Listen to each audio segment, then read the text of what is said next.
Hello, everybody, and welcome to Geopolitics in Conflict Show. So good to be with you. We got a great topic today: Australians' elections, and why is that important? And here's the interesting part. Just before I launch into discussing what it all means, a couple of videos ago, way back, about 2.5 months or so, I mentioned. I remember when I had a conversation with Ross, and I said, "Well, it's gonna be up to the Aussies to decide which direction they want their country to go after what they saw coming out of Canberra under the former Prime Minister Morrison." So, who, by the way, has lied to the Aussies on many occasions, ruined the economy, and also we're projecting the economic stability and so forth when it was not the truth. So, this is what we're going to be talking about today. So, and I'm going to keep this brief because I have an engagement that I have to go to, but I couldn't miss this opportunity. So I wanted to share this with you first. So there are three key points I want you to keep in mind as we discuss the details here briefly. It's the Australia's internal political dynamics, because it will play a role into what lies ahead for Australia. Second thing is the economic outlook, which is what I'm referring to here is inflation that is going on in Australia. And the third element is the geopolitical landscape / security. Those are very, very important elements to consider. So let me dive into it quickly here, and we'll I'll provide some sort of a conclusion, a brief analysis, conclusion, and a question of the day. So here's the thing. Anthony Albanese, he's nicknamed as Albo in Down Under. So has led his political party to a victory. That's really somewhere questioning. Will that happen? Will he be able to sort of oust the Conservative Party from power? Well, it did. And usually this ouster of the Conservatives in this election, some analysts have saw it as a transformation in Australia's political landscape. And it is. The question that as an analyst I would ask is, I wonder how Albo, or Albanese, that is the new prime minister, is going to proceed. This is no different than the Philippines. Of course, they are on a different setting, shall we say, but the outcome is almost the same, because everybody is going to be watching now how Marcos Jr. in Philippines is going to proceed, and now everybody is going to be watching how Albanese is going to proceed. Especially what the two countries have in common, the Philippines and Australia in this case, converge over how they're going to proceed vis-a-vis China on one hand and the United States on another. So, well, indeed, it is now reported officially that Australia ousted the Conservatives after 9 years in power. So Morrison conceded the defeat, confirming that he will step down as the Liberal Party leader after this, massive defeat, because it's massive. Some of us, I kind of was thinking a couple of months ago, weeks or so, thinking there is no way Aussies is going to allow this to continue, given where the economy was going. And the reason I came to that conclusion back then, it's based on the conversation with some of our contacts inside Australia, detailing, or at least letting us know what the reality on the ground is or was versus what the government was reporting. As the two opposite ends of the spectrum for that.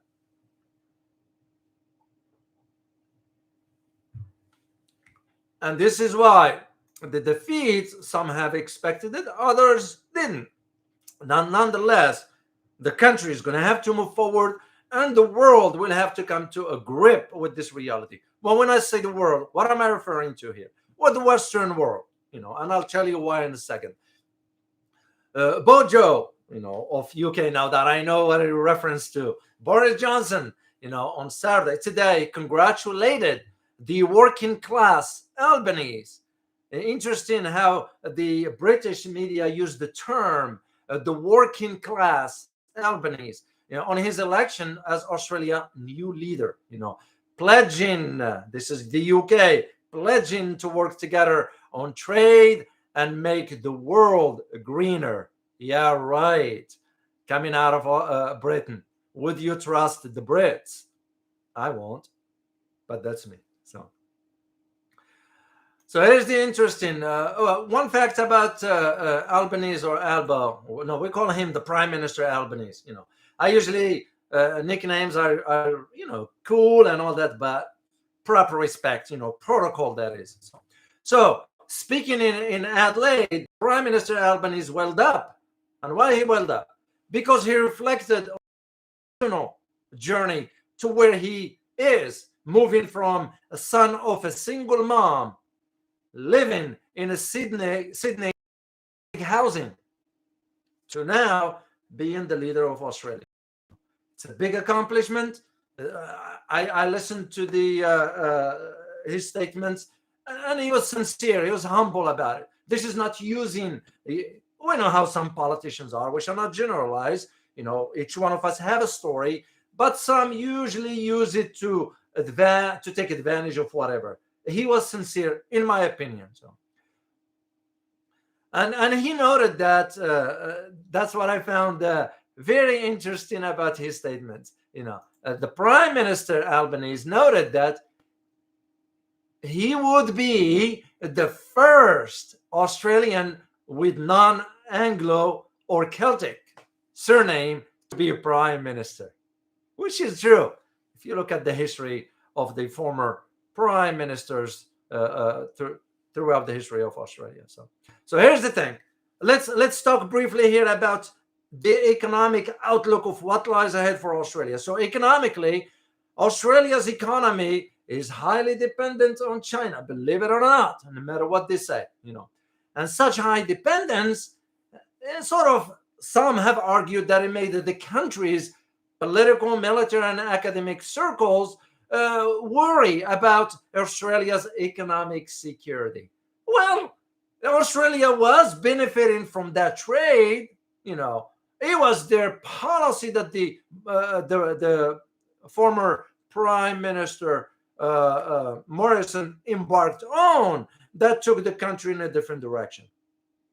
And I'm not saying here who is wrong and who is right. That's not what I'm here to talk about. I'm talking about providing the clear picture of where the economy of Australia is moving forward. And this is why there were the emerging calls. That's why I said earlier, you have to keep in mind the internal political dynamics inside Australia. Sometimes it's not the office of the Prime Minister, but there are elements behind the scenes, like in every other country. This is not just for Australia. It happens for us here in Washington. You will think, if you happen to be an American watching this video here, do you think it's the government that's making decisions or some elements influencing things behind the scenes? It doesn't take genius to figure it out. Australia is no different. And that is the case as to why the emerging calls from within Australian circles, asking for the reduction of the economic independence on China and the diversification of economic partners. Well, when you have your a big portion of your economy depends on the trade with China, and all of a sudden you screw that up, that's up to you how you decided to embark on a failed policy, shall we say. And this is why even the business communities inside Australia, behind closed doors, they were really expressing concerns, a big one. Some of them have shut down. You look at the meat industry, you look at the wine industry, you look at the barley, wheat, the fishery. I mean, we all know. So here's the thing.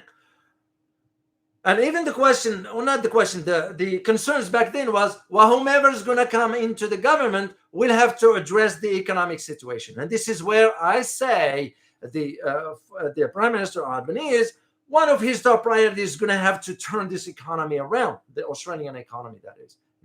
And the question will become, as an analyst, is will he mend the relations with China to fix the economy? I don't know. Logical sense or common sense to me would suggest, if I were in his position, I'm going to have to think about the welfare of my country's economic outlook. So you gotta do what you gotta do, Now, the internal dynamics, will he be allowed to do that? It's remain. I'm gonna keep my eyes open on what lies ahead, and I'm gonna be in touch with some of my contacts over there to get a real sense of how things are on the ground. It's and again, I really find it a great comparison to see exactly how Philippines. I keep going back to the Philippines. Why? It's because it's very, very crucial to Philippines what type of policy Marcos Jr. is going to embark on, because that will define Philippines for the next decade or so. Mark my word on it. Australia is in the same boat. Now that Aussies have made it loud and clear that they didn't want Morrison because of the failed policies, it will be interesting to see how the new Prime Minister Albanese, is going to proceed. But the thing is, Mr. Albanese, or Prime Minister Albanese, will have to address these economic situations, because there are the issues of inflation, for example, the cost of living, the pressures on the Aussies, and of course the global uncertainty that is taking place at the moment. And of course, who do we have to thank for this? Well, we have to thank the war in Europe. It's a reality. So, because here's the thing. Canberra has not been reported openly or aggressively that the inflation in Australia hits about 20-year high in last month. With the CPP, the Consumer Price Index, jumping to about 5.1%. I always say it's better than UK, because UK hits about 9 point something. UK's economy is in the toilet, shall we say. Despite what you hear, the government is providing a different picture, rosy picture for the Brits. I hope the Brits will wake up to the reality that where the economy in Britain is headed. So, and what makes it even worse, while I'm thinking about it, Britain decided now they want to arm Moldova. Go figure, right? Because just to go back to Australia with the inflation, it's because you got two main issues there. Had to do with the energy prices is going up and food prices, like the rest of the world. So this basically what it prompted the central bank in Australia is to raise interest rate to fight inflation. But did they think about what that's going to do to an average Aussie? It's like in any other country, be it in the United States, be it in China, be it in Philippines, be it in Singapore, South Africa, Germany, France, you name it, Canada, they're all going through the same. Central banks is going to now want to fight the inflation, but at what expense? When the wages are not increasing, the prices of commodities are going up. It's common sense. So Aussie is going to now, they're going to be in a very delicate position, economically speaking, but also is going to be depending on how the new Prime Minister is going to proceed economically. And for me, personally, if I were to advise him, I'm going to have to say, take a step back and evaluate what was going on with the trade with your neighbor countries. Not just one, but all of them. So that will be my advice to him, because that will pave the way. So because the data showed that wages in Australia rose only by about 0.7% in the first quarter. Canberra is now reporting all this. So this is why one of the issues that the new Prime Minister will have to tackle ASAP. The other element has to do with geopolitics, security landscape. Well, this is very important, and I'll cite about 2 examples to give you an idea. Australia is an ally of the US. Yeah, well, it's no secret, and a member of what we call the Five Eyes, the alliance. Well, of course, this alliance has the closest intelligence exchanges or sharing, that is, and cooperation with Washington. And it was for a reason. We all know, without going into more detail, because I remember there is a video there I talked about the Five Eye, and I talked briefly about Pine Gap, why Pine Gap is there, and how it was set up to whatever I could share, because there are certain sensitive information that I can't share, plain and simple, because I will be breaking the law, and I can't do that. So, but here's the thing: in terms of a foreign policy, when you put these Five Eyes into the context of Australia's foreign policy, when it comes down to foreign policy, Australia, like Japan, like UK, like some European countries, Germany and France, will have to follow the United States lead or orders, whatever you look at it. So when it comes to the issue, for example, the containment of China, this is why Australia, and once again, not only from an economic, but also now from geopolitical and security, it will be interesting to see how the Prime Minister Albanese, whether he's going to toe the line with the United States, or he's going to say, we still can support the United States, but we also have to look at for our own security interest. It's no different than what the Philippines is going to be faced with, because I can just imagine, guys, the dimensions and the implications if the wrong policy is being implemented, because those will have consequences, not next year, not the following year. You're looking at the next 5 to 10 days to 10 years, a decade or so. That's how much certain policies impact the journey moving forward. And from geopolitical and security aspect, Australia will have to really decide. So, and like we all know, at least for the last 9 years during the Morrison governments, Australian government have even jumped higher than what the United States ordered them to do when it comes down to carry out favors for the US. Now, allies, they can share, they can whatever, but to a degree, won't you agree? It will have to be to a degree that when this cooperation starts to impact your interest, strategic interest, that is, it becomes problematic. So, the second element has to do with China becoming the opposition to China within Australia is becoming part of the political dynamics. That's why I said you're going to have to keep in mind the internal dynamics in Australia. It's because that's how the domestic political ecology in Australia operates. The idea of what the government wants to do versus what the elements behind the scenes, it's no different than what we have here in the United States. We have, think tanks, we have elements that can influence the decisions of the government. And by the way, guys, let me just clear this up. That competition over influence, there is nothing wrong with it. At least in our system, the way it was set up, competition in form of the interest groups, it's necessary to a degree. Where the problem is that now you get the interest groups, or whatever elements you want to call them, with deep pockets financially, and end up corrupting the system. That's where the problem is. So Australia is not immune to that. So, and I do foresee that will be, especially coming from their defense entities, and I know a little bit about their defense entities, how they operate. So Australian security and intelligence agencies controlled or influenced by the United States. And the only thing I can share with you here to understand these statements, you look at Pine Gap. That's to the extent of what I can share.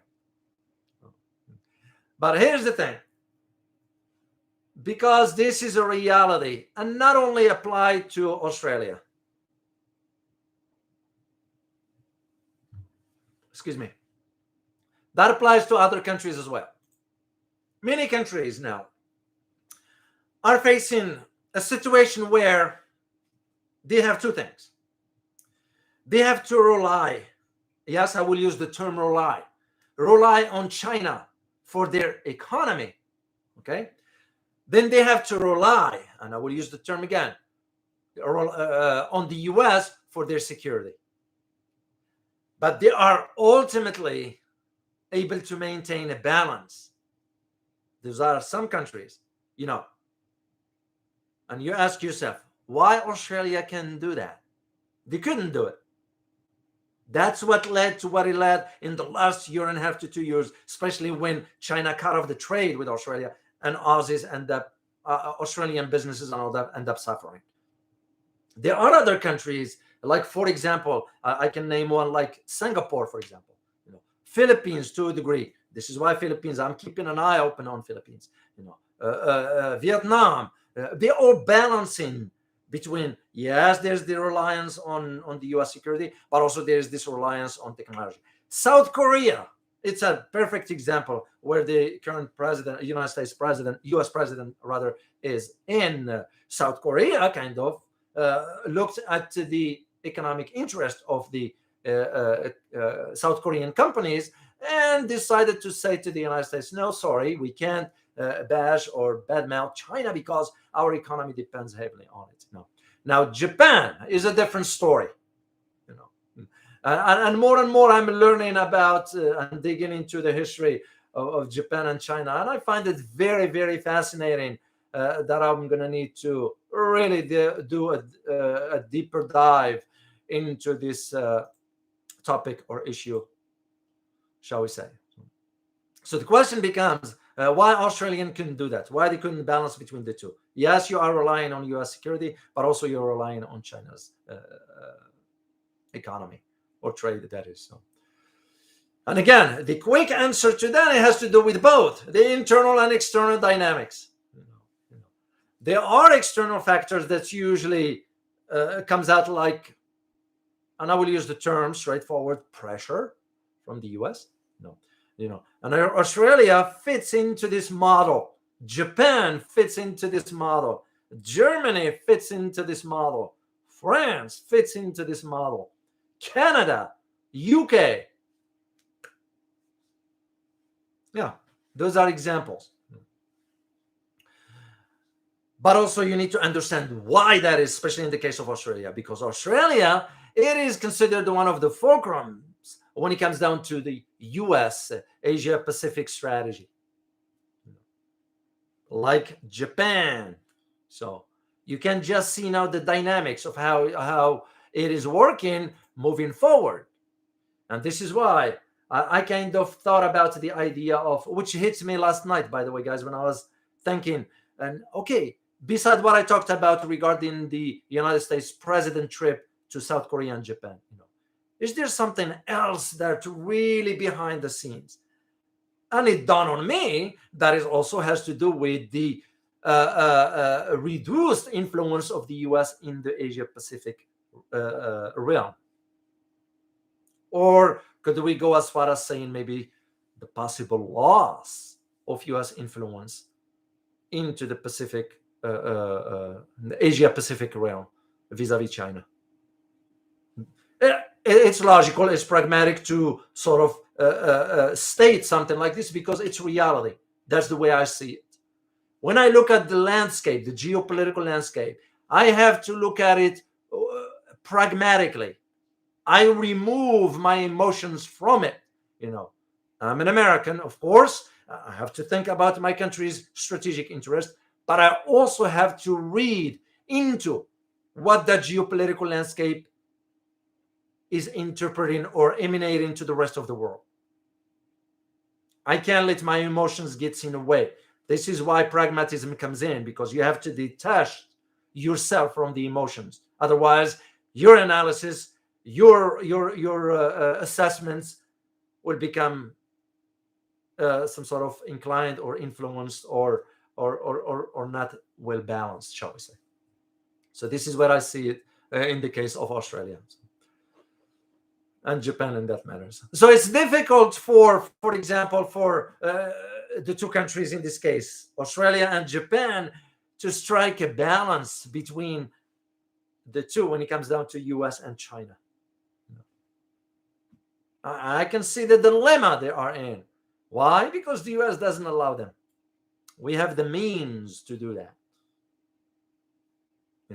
Once again, I'm going to mention Philippines because, again, Philippines is going to soon sort of provide a read into which direction is going to, or which path it's going to embark on, geopolitically speaking.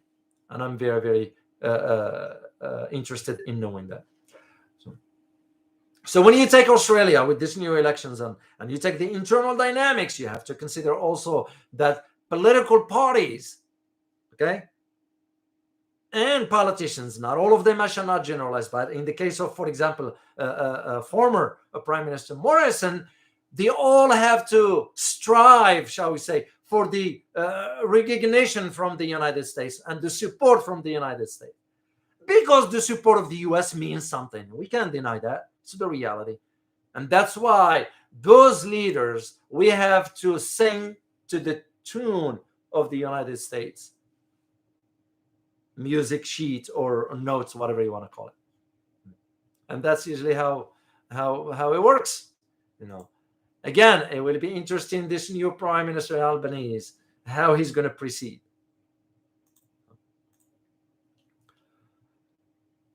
Here's the thing. Albanese has vowed to end Australia's climate war, whatever he was talking about, and will adopt a most ambitious emission target regarding climate change and all that. And I'm not here to talk about climate change. I'm not a scientist. I don't understand that world. I leave it aside. But again, because I am thinking in terms of what is going to hit him hard as far as issues that he's going to address first. The economy, the security,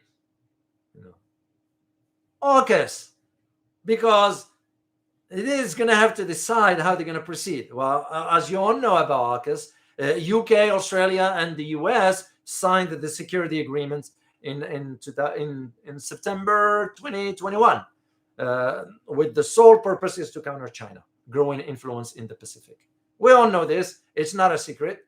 The question is, does AUKUS have any credibility? It's no different than the Quad. Was the Quad able, or AUKUS to this point now, able to resolve Asian issues? No. And it would only get more complicated for them to do so should a conflict regarding Taiwan erupts. Let's just be straightforward about it, because we can't be sugarcoating it. If they couldn't, the Quad and AUKUS couldn't deal with the basic whatever issues going on right now from a security perspective, if they couldn't deal with that, do you think they will have the bandwidth to deal with an issue like Taiwan? I don't think so. But that remains to be seen. So, because here's the thing, regarding Quad, the Quad is nothing new. Yes, he was immersed, whatever. You have to go back into the history of Asia. What am I referring to here? I am referring to the Prime Minister of Japan, Shinzo Abe, because he's the one who kind of originated this issue of the Quad, some about 10 or 12, whatever, how many years ago.